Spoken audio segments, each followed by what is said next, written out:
ጤና ይስጥልኝ የኢትዮ ሞኒተር ተከታታዮች፣ ለዕለቱ የመረጥናቸው ዜናዎች እንደሚከተለው ተዘጋጅቷል። በቅድሚያ አርዕስተ ዜና እናሰማችኋለን። ህወሓት የፕሪቶሪያ ስምምነት በግልጽ አፍርሷል ሲል የአፋር ክልል መንግስት ከሰሰ።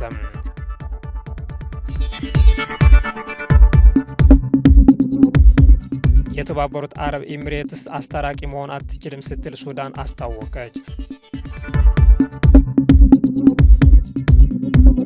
ፕሬዝዳንት ትራምፕ ደቡብ አፍሪካ ከቡድን 20 ሀገራት መወገድ አለባት ሲሉ ተናገሩ። እንደምን ውላችኋል የኢትዮ ሞኒተር ቤተሰቦች፣ ለአሁኑ የመረጥናቸው መረጃዎች እንደሚከተለው ተዘጋጅቷል። አብራችሁን ቆዩ። ህወሓት የፕሪቶሪያ ስምምነት በግልጽ አፍርሷል ሲል የአፋር ክልል መንግስት ከሰሰም። የህወሓት ቡድን ትላንትናው ዕለት በአፋር ክልል ወሰን ውስጥ በመግባት 6 መንደሮችን በጉልበት በመቆጣጠር ንጹሐንን በሞርታርና በዙ 23 ደብድበዋል ሲል የአፋር ክልል መንግስት ባወጣው መግለጫ አስታውቋል። በዛሬው ዕለት ማለትም ጥቅምት 26 ቀን 2018 የህወሓት ቡድን በአፋር ክልል በዞን 2 በመጋሌ ወረዳ ቶንሳ ቀበሌ ወርአና ሚልኪ በሚባሉ ልዩ አካባቢዎች ወሰን ተሻግሮ በመግባት ከምሽቱ 1 ሰዓት አካባቢ በንጹሐን የአፋር አርብቶ አደሮች ላይ የከባድ መሳሪያ ተኩስ በመክፈት የፕሪቶሪያ ስምምነትን በግጭት አዋጅ በግልጽ አፍርሷል ሲልም አሳውቋል። ይህ የህወሓት ጠብጫሪ ቡድን በቶንሳ ቀበሌ ላይ ተኩስ በሚከፍትበት ወቅት ሰላም ወዳድ የአፋር ሽማግሌዎች እንዲመለሱ ቢማጸኗቸውም የህወሓት ቡድን ግን አሻፈረኝ በማለት ግጭቱን አስከትሏል ብሏል። ይህ ከትናንት ጥፋቱ የማይማር ተስፋ ቢሱ የህወሓት ቡድን ከድርጊቱ በአስቸኳይ ካልተቆጠበ የዜጎች ደህንነትና የወሰናችንን ክብር የማስጠበቅ እንዲሁም ራሳችንን ከማንኛውም ውጫዊ ጥቃት የመከላከል ኃላፊነታችን እንደምንወጣ እንገልጻለን ሲል የአፋር ክልል መንግስት አስታውቋል። ይህ በእንዲህ እያለ የጠቅላይ ሚኒስትሩ አማካሪ ጌታቸው ረዳ ትናንት በአፋር ክልል ተፈጽሟል የተባለው ጥቃት የሻዕቢያ ትዕዛዝ ነው፣ አስፈጻሚዎቹም ፍስሐ ማንጁስና ዮሐንስ መዲድ ናቸው ሲሉ ወንጅሏል።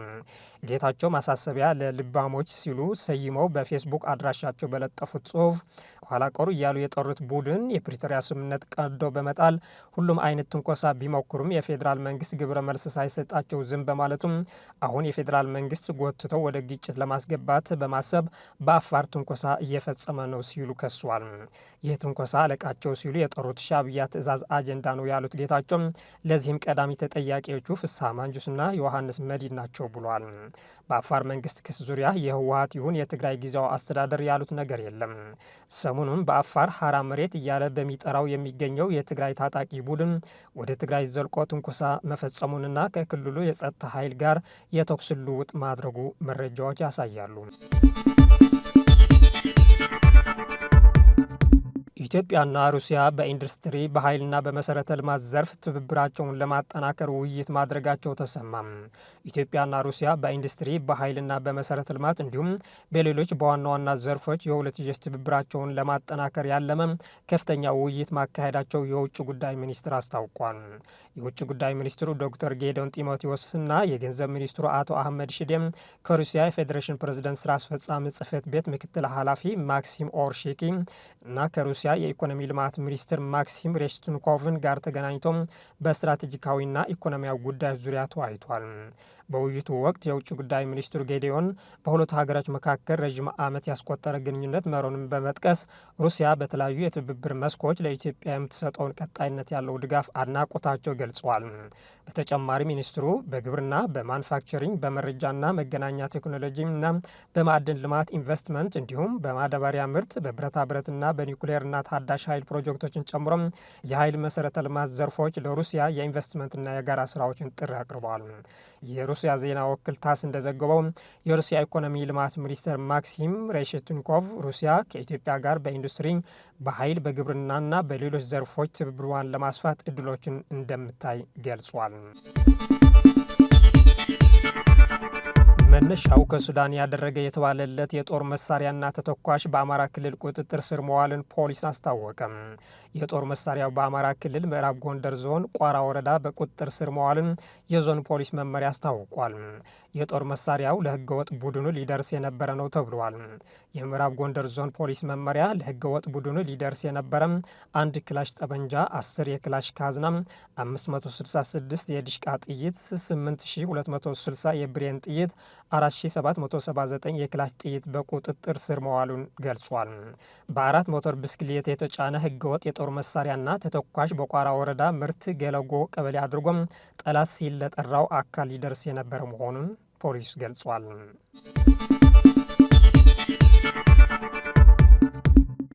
የተባበሩት አረብ ኤሚሬትስ አስታራቂ መሆን አትችልም ስትል ሱዳን አስታወቀች። በሌላ በኩል ጀነራል አልቡርሃን የሱዳን ህዝብ አይሸነፍም፣ ጠላትን ለመደምሰስና ሀገሪቱን ለመጠበቅ የሚያስችል ጠንካራ ቃል ኪዳን አለው ሲሉ ተደምጧል። የሱዳን የተኩስ አቁም ድርድር ሱዳን፣ ቱርክና ኳታር በሀገሯ የተከሰተውን የእርስ በርስ ጦርነት ለመፍታት አስታራቂዎች መሆናቸውን አስታውቋለች። ሱዳን የአሜሪካን የሰላም ድርድር ጥሪ እንደምትቀበል የገለጸች ስትሆን ሆኖም የተባበሩት አረብ ኤሚሬትስ እንዳስታራቂ እንደማትቀበል ይፋ አድርጋለች። በኢንዶኔዥያ የሱዳን አምባሳደር ያሲር መሐመድ አሊ በጃካርታ ከአንታራ ሚዲያ ጋር ባደረጉት ቃለ ምልልስ ሀገራቸው ለሰላም ድርድር ቅርብ እንደሆነች፣ ነገር ግን በሽማግሌዎች ጉዳይ ላይ እንደማትስማማ ተናግረዋል። ሳውዲ አረቢያ፣ ግብጽና የተባበሩት አረብ ኤሚሬትስ እንዲያስታረቁ በአሜሪካ ተሰይሟል ያሉት አምባሳደሩም የተባበሩት አረብ ኤሚሬትስ ለሐምዳን ዳጋሎ ታጣቂዎች ግልጽ ድጋፍ በመስጠቷ በሱዳን መንግስት ተቀባይነት እንደሌላት ተናግሯል። አምባሳደር ያሲር መሐመድ አሊ ግብጽና ሳውዲ አረቢያ ከሱዳን መንግስት ጋር ጥሩ ግንኙነት እንዳላቸው ተናግሮም ቱርክ፣ ኳታርና አረብ ኤሚሬትስ ሽማግሌዎች ሊሆኑ እንደማይችሉ መግለጻቸው አንታራ ሚዲያ ዘግቧል። ይህ በእንዲህ ያለ ጀነራል አልቡርሃን የሱዳን ህዝብ አይሸነፍም፣ ጠላትን ለመደምሰስና ሀገሪቱን ለመጠበቅ የሚያስችል ጠንካራ ቃል ኪዳን አለው ሲሉ ተደምጧል። ትላንት ከሱዳን ጦር ኃይሎች ተንቀሳቃሽ አመራር ጋር ባደረጉት ስብሰባም የላለው ምክር ቤት ሊቀመንበርና የጦር ኃይሎች ዋና አዛዥ ጀነራል አብዱልፈታህ አልቡርሃን የጦር ሰራዊቱን ጽናትና የሱዳን ህዝብ በጠላትነት ፊት አንድነት የሚያረጋግጥ ጠንካራ ንግግር አድርጓል። ለተሰዉት ወታደሮች ጸሎት በማድረግ ንግግራቸው የጀመሩት አልቡርሃን የሱዳን ሰማዕታት ብለው በመጥራትና እግዚአብሔር የቆሰሉትን እንዲፈውስና የጠፉትን ከቤተሰቦቻቸው ጋር እንዲገናኙ ተማጽኗል። ይህ ጦርነት የሰራዊትን ብቻ ሳይሆን የመላ ሀገሪቱ ጦር እንደሆነ አጽንኦት በመስጠት አልቡርሃን የሱዳን ህዝብ በፍጹም እንደማይሸነፍና በዚህ ህዝብ ስም የሚዋጋ ሁሉ እንደማይሰበር ሙሉ እምነት እንዳላቸው ገልጿል። በሁሉም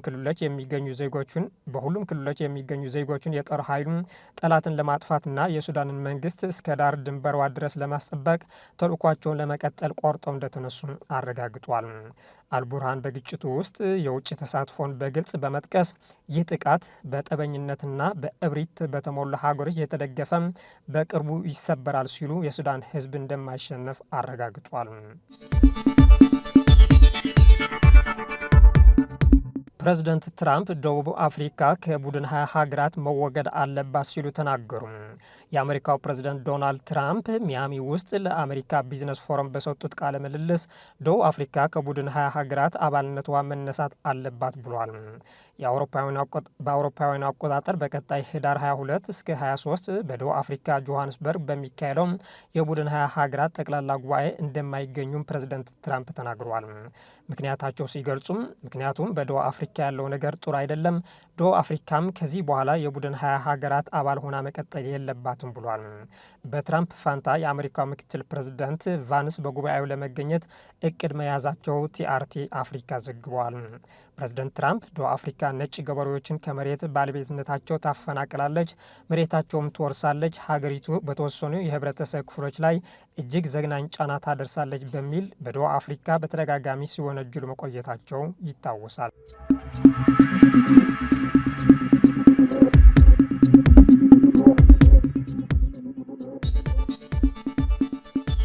ውድ አድማጮቻችን ለዛሬ ያዝናቸው ዜናዎች እነዚህ መስሉ ነበር። ስለተከታተላችሁ እናመሰግናለን። መልካም ቀን።